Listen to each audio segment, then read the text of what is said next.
This video contains spoilers regarding the Battle for Azeroth beta and data mine information found on wowhead.com. It also contains spoilers from the book Before the Storm by Christy Golden. All cinematics, musics, some pictures, and characters are all owned by Blizzard Entertainment. Please support the official release. If you don't care for these spoilers, you may stick around!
I'll never join you.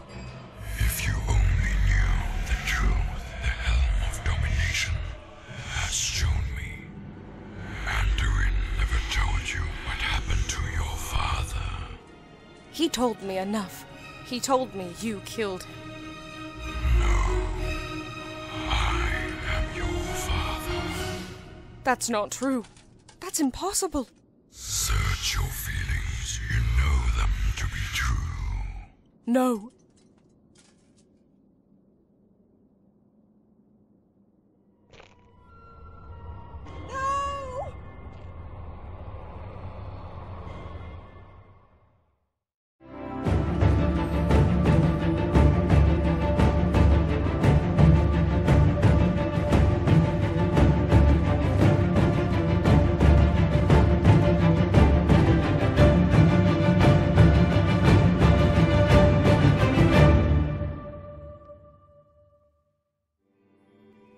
Okay, maybe it won't be like that exactly, but you get the point. Greetings and salutations everyone to yet another glorious video of mine, where I'll be talking about the probable future of World of Warcraft characters and factions. And today we'll be discussing the Lich King and the Dragonflights. Now, you older fans might be scratching your head and going, didn't you speak about the potential threat of the Lich King recently? And you might be right, though it was like 2017, might have voted fans. Here, have a cookie. No wait, I'm out of cookies. Never mind. I might have eaten them all. Anyways, I've gotten a lot better since then with both scripting, visuals, and audio. Not to mention, we've got new information that can become crucial to the story of the Lich King. And yes, I'm going to talk about the next expansion when Battle for Azeroth isn't even out yet. Ain't I a scamp? Thank you once again to the people at Talecraft for that awesome machinima of Bolvar, the Lich King, and Taelia doing that Darth Vader scene from Empire Strikes Back. It was astounding. Thank you guys once again. You guys go check out their channel for what they do. They do awesome machinima regarding rehash-ups of the Warcraft tales and the machinimas or machinimated versions of the Harbingers and such. They just do an awesome job at that. You guys should go check them out. We will do our best to describe the story of the Lich King and the Dragonflights, but since they are such long tales to cover in such a short video, I suggest checking out Noble87's and Crucial's videos on these subjects as well, as they're far more detailed than mine are. Links will be in the description below. Also, I want to thank Krucial for letting me use his videos as a means to telling the Lich King story. You're awesome dude and a great inspiration, as well as Captain Grimm. I shall now give my thoughts on what I believe will occur with Bolvar the Lich King, and various other characters associated with his story. Before I begin, I will once more have a friend of mine covering the narration. This time it is a newly acquainted friend whom you are unfamiliar with. let's change that. Your narrator for this video is Goliath the Dwarf. Woohoo! Thank you again, man. Let's begin, shall we? The story of the Lich King begins around a time after the Second War. Following the countless defeats of the Horde from the Alliance forces, Ner'zhul is convinced to locate and move the orcs to another world to conquer, since Azeroth was decidedly too costly to try and take. To achieve this, they gathered various artifacts from Azeroth with the help of the surviving orc clans in the Black Dragon aspect, Deathwing. And while Ner'zhul and his loyalists would succeed in creating portals to other worlds, it utterly ruined Draenor, turning it into the husk of a planet we all know today as Outland. The destruction of Draenor didn't matter to Ner'zhul as it might have in the past, nor did the fate of his people. There was once a time where Ner'zhul's reasoning for finding a new planet in the first place was for him and the orcs when they were stranded on Draenor, but that soon turned to selfishness and conquest. Together with his loyalists, they stepped through the portal they created and would leave Draenor to suffer its fate along with the orcs and the stranded Alliance forces. And what awaited them was far worse than what their people were now facing. They came face to face with Kil'jaeden the Deceiver, who would then punish them for their failures. Many of his loyalists would be turned into liches, which are large, powerful undead sorcerers, where Ner'zhul would be tormented beyond comprehension by Kil'jaeden's dreadlords. Inevitably, through this terrible act, Ner'zhul would be turned into the Lich King. Kil'jaeden had decided that if the orcs would not succeed in weakening Azeroth, then something far worse would have to. The Lich King would be tossed into Azeroth by a portal and encased in ice that Kil'jaeden conjured from the dark reaches of the Twisting Nether. The Dreadlords would soon follow him to ensure that Ner'zhul would not try to escape his task. His consciousness would increase unmeasurably, his powers growing beyond comprehension, marking the birth of the Lich King and the Scourge. Over time, the Lich King would go on to corrupt and manipulate those of both Northrend and the Eastern Kingdoms. In this process, he would recruit or enslave the cunning and powerful Nerubians, who were human-like insectoids led by their turned-traitorous King Anub'arak. The Cult of the Damned, a cult of humans who practiced necromancy and were led by Kel'Thuzad, a former archmage who was among the Council of Six within the Kirin Tor, and many other powerful undead beings. The Lich King grew in power by sheer virtue of the masses he held under his will, and over time he would have himself an army that would spread across Azeroth. There would always be more dead than there were living after all. But while the Lich King was powerful, there would always be those stronger than him. Kil'jaeden had his dreadlords ever present to ensure Ner'zhul would not betray him or fail him, if you remember. It limited his ability to do as he pleased, and thus he hatched a cunning scheme. He'd introduced the concept of a champion of the Scourge, something that even the Dreadlords would see as a benefit. The Lich King fooled his Dreadlord jailers into thinking that the champion of the Scourge was their own idea, and playing on their weaknesses and strengths, they would then cast the Runeblade Frostmourne somewhere in Northrend for their champion to find. The champion they had chosen was the Crown Prince of Lordaeron, Arthas Menethil. Around the time of the Third War, Arthas would seek out the Runeblade Frostmourne to take out the Dreadlord Mal'Ganis, who had ruined his kingdom with the help of the Cult of the Damned and now deceased Kel'Thuzad. Once Frostmourne was touched by the hand of Arthas, however, he was no longer the Paladin of the Light, no longer truly living. His will had become the Lich King's. Fast forwarding quite a bit, Arthas would be instrumental in the downfall of several kingdoms, including his own. This would benefit the Legion during the Third War, as it made conquering the lands of both Kalimdor and the Eastern Kingdoms significantly easier.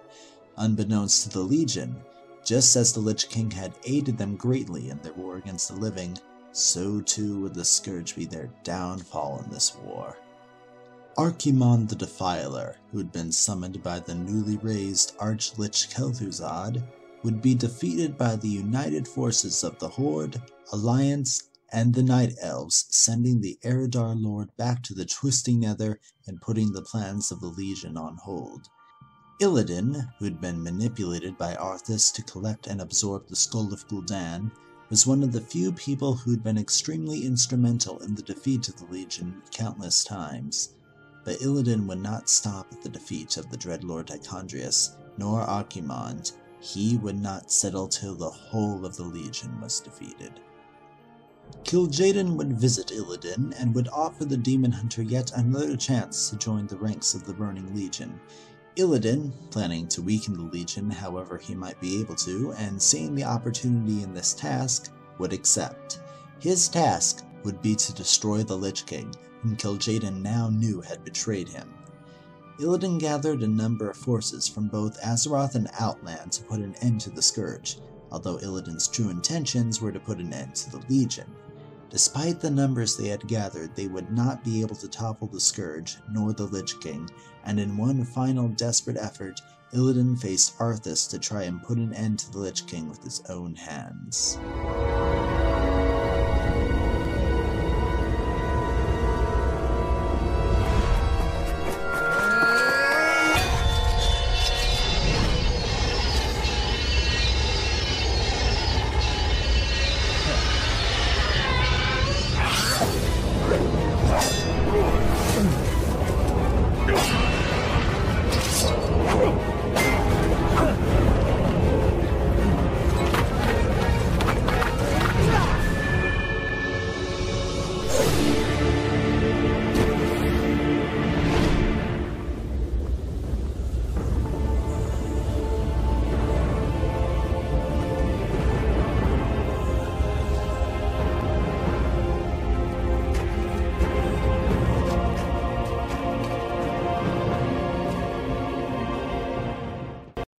Ultimately, Illidan failed and would be dragged back to Outland by Lady Vashj and Kael'thas, whereas Arthas would go to complete the circle and free his master from prison. Henceforth, Arthas would be known as the Lich King and would lay dormant for many years. Bit by bit, piece by piece, he would rally his undead forces in Northrend to face the denizens of Azeroth, removing both his humanity and Ner'zhul in the process. But, just as the Lich King had become so powerful through all the deaths he had caused, it would also be his undoing, as so many would cry out for justice and vengeance for the fallen. Ultimately, Arthas would lose his crown and be defeated by the champions he so sought to be his. But there must always be a Lich King, and that fate would fall Bolvar Fordragon, who had been a champion of the Alliance and once Regent Lord of Stormwind. Presumably, he'd fallen at the Wrathgate, but he hadn't truly died thanks to the flames of the Red Dragonflight. Quite poetic with this video, don't you think? Though it looks like it left him with a pretty epic tan and a severe case of martyritis, didn't it? And now we move to the Dragonflight segment of this video, which thankfully will be much shorter.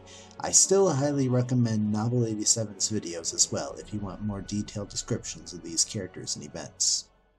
The Dragonflights were made up of 5 different flights, each led by a dragon aspect who was granted power by the Titans.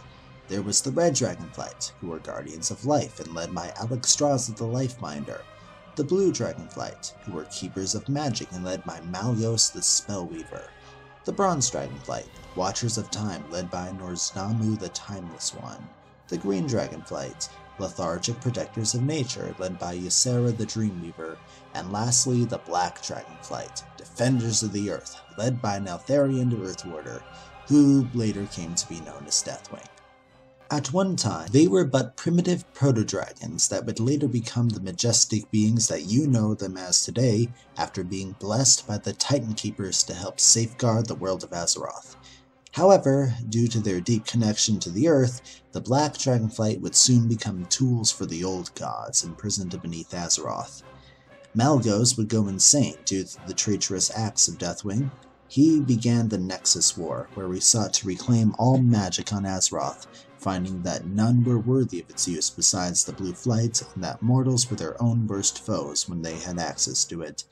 He would soon after be put down by the combined efforts of the Red Dragonflight, Alliance, and the Horde in the Nexus War. The Blue Dragonflight, already suffering from their losses when Deathwing betrayed the flights ages ago, suffered another massive hit to their population. Nosdormu in the near future, or possible future, it's a bit convoluted, you see, because time travel and whatnot, would see way too much and be manipulated by the old gods into creating a timeline where they succeed. This forced us to put him down through time when we fought against Murazond, but by virtue of time travel shenanigans, he's still with us today. Deathwing, being the biggest pain for all Azeroth countless times over, would be put down after causing the Cataclysm along with this Dragonflight. However, there are still black dragons out there, just not as common as they once were. The Age of Mortals was ushered in by the use of the Dragon Soul to end Deathwing's existence, and it rendered the Dragonflights weakened and caused them to go infertile and be unable to produce any more dragons. No longer would the dragons be the guardians of Azeroth, that would instead befall to the mortals.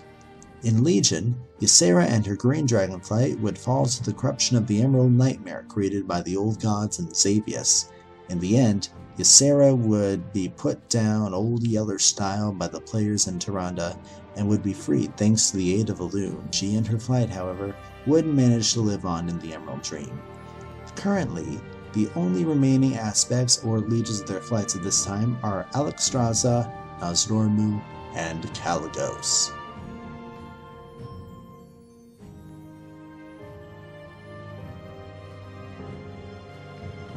Now, let's get into my speculation. As we know from the Death Knight Order Hall campaign, the Scourge are active once again. They are not friends with the dragons, and Bolvar has you raise a lot of new Scourge minions for him. Some were even champions of the Alliance and Horde, who'd become the new Four Horsemen. Coincidentally, in the Tomb of Sargeras patch, the Deathlord under the orders of the Lich King has the Ebon Blade secure more dragons for their ranks, both from the Storm Dragons, from Stormheim, and from the Deathlord's Mount Quest line, which has the Deathlord harass the dragons countless times, especially the Red, where you're given the option to annihilate the many red dragons in the Ruby Sanctum. In response, in Battle for Azeroth, there is data mined text found that the red dragons are obviously not happy with the Death Knights, and aren't so willing to be your mount upon asking.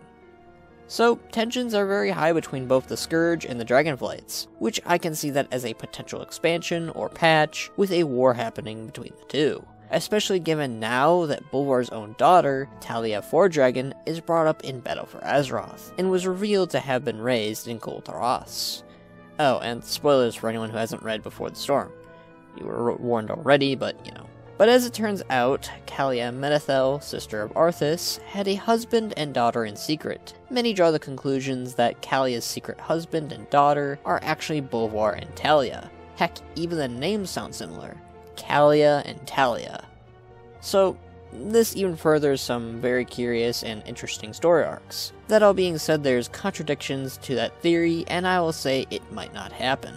So potentially we could see Bolvar's reaction to his daughter, her reaction to him, King Anduin's reaction to Bolvar still being quote-unquote alive, and I'd imagine something with the Forsaken as well could happen. Especially with Kalia, now that the Light Forsaken are a part of this whole circle of undead, as a potential allied race or even addition. Or even Sylvanas if she's still active. Gods, I hope so. And if not, perhaps Nathanos could take over to carry on his Dark Lady's will. Uther could potentially be under its ranks after being raised by Kalia, especially after seeing all this information regarding him in the alpha and his tomb being updated for some reason. All during this war between the Scourge and the dragons, of course. I say this all with the belief that the next coming threat and expansion after Battle for Azeroth is Bolvar finally awakening, similar to how Arthas had. The dragons trying to end the threat of the Scourge and regain their power potentially. Kalia trying to save Bolvar from his fate, likely with Anduin, and Sylvanas trying to take that power of the Scourge, likely for herself. This is not to say the Alliance also wouldn't want the Lich King's power either. The point I mostly want to get across is this won't be a copy and paste of Wrath of the Lich King. It's interesting to point out that Alexstrasza and the dragons were aware of Bolvar's fate, but didn't reveal it to us for some reason. And now Bolvar is a Lich King hunting down dragons, while his own Scourge is being hunted by dragons. Such poetry. Just imagine so many sides trying to gain control over undeath, as an undead war between the Lich King Bolvar, the Scourge, Sylvanas the Forsaken, and Taelia the Enlightened Dead. See what I did there? Each of course with their own motives in mind. Bolvar and Sylvanas' goals might be similar in a lot of ways, all the while Taelia, I would imagine, would be more for the redeeming aspect of it all. This is under the pretense that the Light Forsaken are a part of the Alliance, by the way, with the dragons all caught in the middle, as both allies and enemies, I'd imagine. The Age of Mortals was something they might have been on board with in the past, but a lot has happened in that time. Now, Ian did say we'd see the dragons active again in the near future during a Q&A between Ian, Jesse Cox, and Wow Crendor. And while the Black Dragon's flight return in BFA as an Isle expedition is neat, I think we'll see a lot more than just that. I don't think the expansion or patch would end with another Lich King, by the way. If anything, I think it would end with freeing Bolvar and aiding the Dragonflights in restoring their flights or something, similar in that regards. Maybe N'Zoth is still a threat, or maybe this is directly after the death of Azeroth herself. Again, another theory for another day. If Sylvanas is somehow still active after Battle for Azeroth, I could see potentially her after the Helm of Domination, as I said before, if her story plays out as predictably as I think it will. I would also hope for yet another world revamp, which would include Northrend and the Dragon Isles as the main two continents. Northrend would be completely different in how we once saw it. I would love to see a different aesthetic, with Bolvar as the Lich King, with themes of both blue and orange around the continent. Meanwhile, the Dragon Isles, which is a place we know about, could be stockpiled with each of the Dragonflights, accompanied with their very own themes. Think of Koldara, but its very own continent, or the Caverns of Time as its own landmass, so on and so forth. By the way, the art of the Dragon Isles resembles that of an old god or an old one, very similar to the Master's Glaive in Darkshore, so probably old god themes on the isle as well, obviously. It could be neat to see the aftermath of the wars between the Alliance and the Horde from Battle for Azeroth on Kalimdor and the Eastern Kingdoms. There could be potential for the races of Northrend or the Dragon Isles as allied races. Still holding out for Mok'Mathal though, and Broken. We could see just how Nosdormu goes down the path of Murazond like we had seen hints of in the Chromie scenario some time ago, and potentially, we could see Alexstrasza also corrupted by either the Scourge or the Old Gods. We could see Rathian and his latest scheme to protect Azeroth from itself, or the Scourge, maybe finally have that eagerly awaited meeting between Sibelian and Ebonhorn with Rathian. There's also some recently data mined information regarding one of Rathian's agents in front of Neltharian's old throne and base. Maybe he's experimenting there, trying to make a cure for the, what's going on with the flights, how they can't make babies anymore. Maybe he could make a successful Chromatus again. Who knows? Perhaps we could see Ysera and her flight in the Emerald Dream once more, play a big part of this expansion. Few things else I'd love to mention as potential threats, both from the books and this potential expansion, is a successfully raised Galakrond that Arthas had failed to raise. That guy was terrifying. Secondly, we could see that terrifying, successful chromatic dragon Chromatus, as I mentioned before, possibly under the will of the Old Gods, or maybe even Rathian. I could see that little scamp accidentally releasing such a threat. He's done it before. I love to see Mal'Ganis or any of the remaining Dreadlords again, as they were a part of the Lich King's story. An expansion patch later is enough for the demons to return, right? Plus, with the return of the Scourge, it would make perfect sense to include the return of the Archlich Kel'Thuzad, who has historically refused to stay dead. I could see Kel'Thuzad representing as a possible fourth faction who represents the Scourge of old, who holds on to Arthas' legacy in high regard. There's no telling what the future holds, and the conflict between the Alliance and Horde has no clear outcome. Yet, I would love if this expansion is the cooling off period between both sides. Still, bitter with each other and trying to make peace, or maybe peace is still out of the question somehow. That said, this is just an idea and it seems likely that it'll happen, but I don't know if they could pull it off as an expansion. If anything, Legion taught us is that the Lich King is very interesting and something I think Blizzard will definitely use in the future storylines. Let me know your thoughts or ideas for the return of the Lich King, or the fight with the Flight. Patches or expansions or something of your own design with Bolvar's return. Let me know in the comments. Now I gotta address this here as a reminder, but with Battle for Azeroth almost here, I'm going to be taking a break from speculation for a time. I'll still be posting videos now and then, but for a while this is going to be it for my speculation series. But don't fret, I will return shortly, probably in a month or two, unless something comes up with a video idea when not having anything to do. Remember to subscribe and ring that blasted bell, because apparently that's how you get people to watch your videos as a guarantee now. You can follow me on other platforms like Twitch. We've been doing stuff there lately, and I plan on doing a lot of stuff there for Battle for Azeroth. Twitter, Facebook, and my DeviantArt page. I also have a Patreon page set up as well if you'd like to donate to me. Remember, it's not mandatory, but it would help me out quite a bit. We do have rewards currently planned out, though the prices for these rewards might change in the near future. Again, feedback is greatly appreciated. Currently, such rewards are as followed. For $5, you get a shoutout at the end of the video. For $15, you can get your very own character by yours truly, and a shoutout at the end of the video, like our first Patreon, Tika here. Thank you once again, Tika. For $30, you can get both of these things and make a cameo in one of these videos as a voice or just a character in the background. Lastly, for $50, exactly, you get all of the rewards set above, and a video idea strictly dedicated to you. Pulling all the bricks out here for this one. Currently, there is the option to give also a single dollar if you wish to support me. Unfortunately, I don't have any rewards for this tier yet. Any amount is greatly appreciated though. Even if all you do is like or share this video, I greatly appreciate that, and it helps my channel grow.